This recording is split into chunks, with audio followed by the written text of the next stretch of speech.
ఇక Moinabad farm house drugs కేసులో మొదటి రోజు కస్టడీ విచారణ పూర్తయింది. ఆర్ఎస్ నేత పైలట్ రోహిత్ రెడ్డి, నవీద్ శర్మ, రితేష్ రెడ్డిలను వేరువేరుగా విచారించింది సిట్. ఫామ్ హౌస్ లో గన్ ఫైర్ ఎందుకు చేయవలసి వచ్చిందని నవీద్ శర్మను ప్రశ్నించింది సిట్. ఇప్పటి వరకు ఎన్ని ట్రిప్స్ వెళ్లారు, ఎక్కడికి వెళ్లారు, ఎందుకు వెళ్లారన్న కోణంలో విచారణ జరిపారు.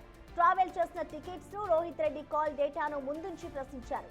వేరువేరుగా విచారించిన తర్వాత ముగ్గురిని కలిపి విచారణ చేశారు.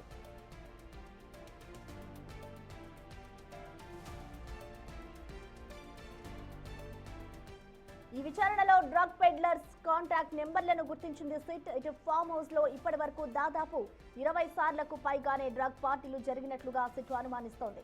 డ్రగ్స్ పార్టీలకు ఎవరెవరు హాజరయ్యారనే కోణంలో ఆరా తీస్తున్నారు. విచారణలో రోహిత్ రెడ్డి చాలా ప్రశ్నలకు ముక్తసరిగా సమాధానాలు ఇస్తూ దాటవేసే ప్రయత్నం చేస్తున్నట్లుగా తెలుస్తోంది.